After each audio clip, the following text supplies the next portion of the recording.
قربانی کا جانور ہے وہ پاؤں سے لنگڑا ہے، لنگڑا، اب اسے دیکھا جائے گا کہ جو پاؤں کے اندر اس کا لنگڑا پن ہے یہ کتنا ہے۔ تو اگر زمین پر پاؤں صحیح طریقے سے رکھ کے وہ چارہ کھانے کی جگہ تک، ذبح کرنے کی جگہ تک آسانی کے ساتھ جو ہے وہ جا سکتا ہے، یعنی ایک پیر اس کا زخمی ہے، لنگڑا ہے، لیکن 3 پیر رکھ کر وہ آسانی کے ساتھ جا سکتا ہے تو اس کی قربانی ٹھیک ہے۔ لیکن اگر ایک پیر کے بغیر وہ تینوں پیروں کو رکھے پھر بھی وہ نہیں جا سکتا تو اس کی قربانی ٹھیک نہیں۔ اسی طریقے سے قربانی کا جانور ہے، اس کے کان، پیدائشی طور پر اگر کان نہ ہو اس کی قربانی ٹھیک ہو، کان ہے لیکن کان کٹا ہوا ہے، تو اگر تہائی سے زیادہ کٹا ہوا ہو تو ایسے جانور کی قربانی بھی ٹھیک ہو نہیں۔ اسی طریقے سے دم کا مسئلہ ہے، دم بھی اگر تہائی حصے سے زیادہ کٹی ہوئی ہو تو اس کی بھی قربانی ٹھیک ہو نہیں۔ سینگوں کا مسئلہ ہے، پیدائشی جانور کے سینگ نہیں ہے اس کی قربانی ٹھیک ہے، اس کی قربانی جائز ہے۔ درمیان سے سینگ کٹا ہوا ہے تب بھی قربانی ٹھیک ہے، لیکن اگر سینگ اتنا کٹ گیا کہ اس کا اثر دماغ تک پہنچ گیا تو اس کی قربانی ٹھیک ہو۔ دانتوں کا مسئلہ ہے، پیدائشی کسی جانور کے دانت نہیں ہیں تو اس کی قربانی ٹھیک ہو۔ جب دانت ہی نہیں ہے تو وہ گھاس اور چارہ کس طریقے سے کھائے گا؟ پھر دانت ہے لیکن کو ٹوٹے ہوئے ہیں، اس میں دیکھا جائے گا کہ بھئی اگر وہ چارہ صحیح طریقے سے کھا سکتا ہے، اسے کوئی مشکل نہیں ہے تو اس کی قربانی پھر ٹھیک ہے، لیکن اگر وہ چارہ صحیح طریقے سے نہیں کھا سکتا تو اس کی قربانی ٹھیک ہو نہیں۔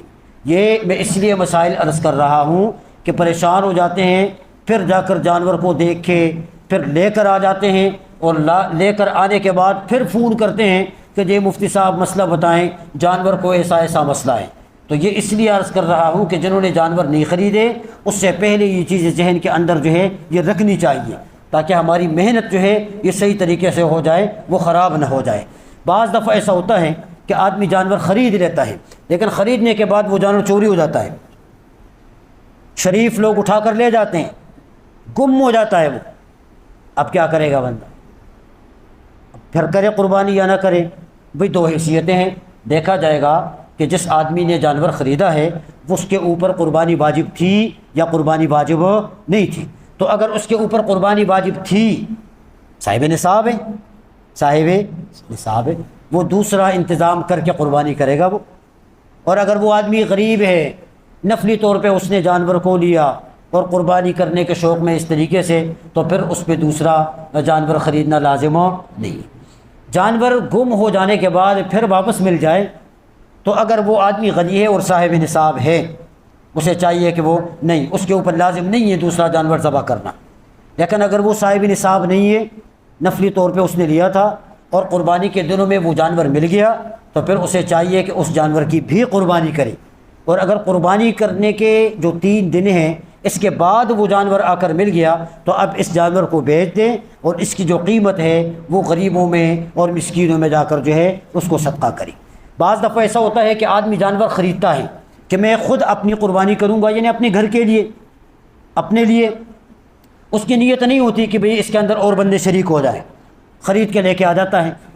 تو اگر خریدتے وقت اس کی نیت یہ تھی کہ بھئی اس کی میں خود کروں گا، تو اب خریدنے کے بعد آ کر اس نے نیت بدل لی کہ اس میں 2-4 اور بھی شریک ہو جائیں تاکہ تھوڑا سا کمی آ جائے پیسوں میں، تو یہ ٹھیک نہیں ہے، یہ جائز نہیں ہے۔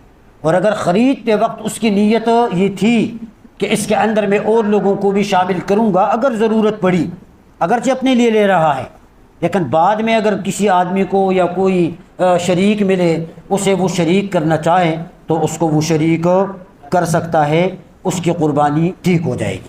ایک خیال ہم سب کو یہ رکھنا ہے کہ جو اجتماعی طور پر ہم قربانیاں کریں گے کسی کے اوپر ہم شک نہیں کریں گے، لیکن یاد رکھیے اگر شرکاء میں کسی ایک بندے کی نیت خراب ہو گئی نا، اس کی اپنی تو گئی لیکن ساتھ میں اوروں کی بھی گئی، کسی کی بھی قربانی نہیں ہوئی۔ اگر نیت یہ ہوئی کہ بھئی لوگ یہ دیکھیں کہ حاجی صاحب اتنے بڑے جانور کی قربانی دے رہا ہے، نیت فطور آ گیا، کسی کی قربانی نہیں ہوئی، یہ سمجھ لے اچھی طرح۔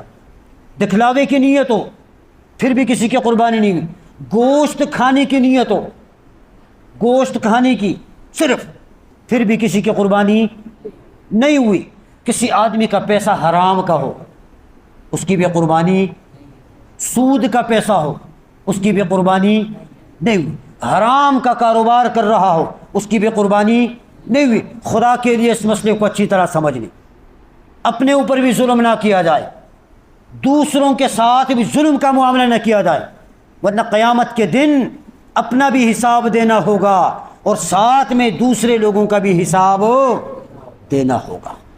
اس لیے ضروری ہے کہ ہر بندہ اپنے اپنے مال کو صاف کر کے رکھیں، اپنے اپنے معاملات کو صاف کر کے رکھیں، تاکہ خود اس کی بھی قربانی ٹھیک ہو جائے اور دوسروں کی بھی۔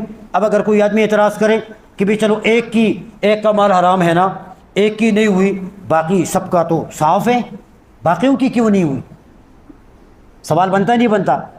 اب مجھے بتائیں، ایک پلیٹ ہے، پلیٹ، اس میں ایک سائڈ پر مٹھائی رکھیں اور دوسری سائڈ پر غلاظت رکھیں، تھوڑی سی، بات سمجھ آ رہی ہے آپ کو؟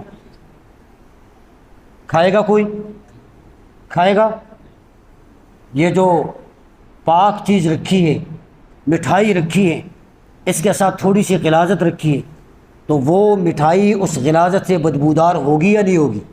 یہی مثال ہے، ایک بندے کی کمائی ٹھیک نہیں ہے، اس کے معاملات ٹھیک نہیں ہیں، باقی 6 بندوں کی ٹھیک ہے، 5 آدھ جتنے بھی ہیں، سب کی قربانی اسی طریقے سے خراب ہو جائے گی۔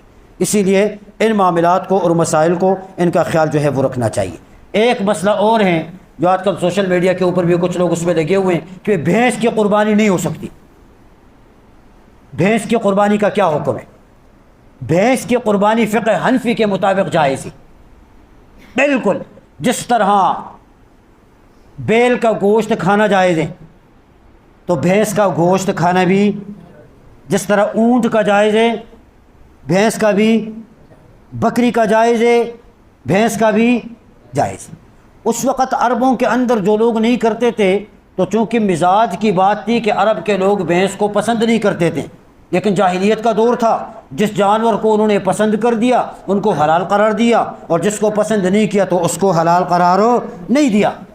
اس کے اوپر روایات موجود ہے، وقت نہیں یہ ختم ہے۔ حدیث کے اندر بھی جوامیس کا لفظ موجود ہے اور فقہا کی عبارتوں کے اندر بھی اس کی اجازت موجود ہے، بہت ساری کتابوں کے حوالے اس کے اوپر موجود ہیں کہ الجوامیس نوع من البقر، کہ بھینس جو ہے یہ گائے کی اقسام میں سے ہیں، جس طرح گائیں جائز ہے، جس طرح اونٹ جائز ہے، بیل جائز ہے، اسی طریقے سے بھینس بھی جائز ہے، اس کی بھی قربانی جائز۔ قربانی کے بڑے جانور میں 7 آدمی شریک ہو سکتے ہیں، 7 سے زیادہ بندے شریک نہیں ہو سکتے۔ جو چھوٹا جانور ہوتا ہے اس میں ایک بندے، یعنی بکری ہے، دمبا ہے، اس میں ایک بندہ ہوگا، اور جہاں تک بیل ہے اسی طریقے سے گائیں ہیں، بھینس ہے، اونٹ ہے، اس میں 7 بندے شریک ہوں گے۔ 6 بھی ہو سکتے ہیں، 5 بندے بھی ہو سکتے ہیں، 4 بندے بھی ہو سکتے ہیں، 3 بندے بھی ہو سکتے ہیں، 2 بندے بھی ہو سکتے ہیں، لیکن شرط یہ ہے کہ ہر ایک آدمی کا حصہ 7ویں حصے سے کم نہ ہو۔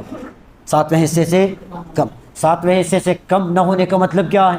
7ویں حصے سے کم نہ ہونے کا مطلب یہ ہے کہ فکس جانور میں ٹوٹل 7 حصے بنیں گے، 8 حصے نہیں بنے گی۔ اگر 8 حصے آپ بنائیں گے تو ہر شریک کا حصہ پھر 7ویں حصے سے کیا ہو جائے گا؟ کم ہو جائے گا، کیونکہ 7واں حصہ تو پورا ہوگا نا، اس کو پھر 8واں حصہ، اور جب آپ اس کو ڈیوائڈ کریں گے تو وہ ایک حصہ اپنے پورے مقدار سے کم ہو جائے گا۔ اس لیے 7ویں حصے سے کم نہ ہونے کا مطلب یہی ہے۔ وہ چھوٹے جانور ہیں وہ ایک کی طرف سے بھی جو ہے وہ کر سکتے ہیں۔ یہ قربانی کے کچھ مسائل آپ کے سامنے عرض کیے ہیں، اللہ مجھے بھی اور آپ کو بھی سمجھنے کی توفیق عطا فرمائے۔ وآخر دعوانا الحمدللہ۔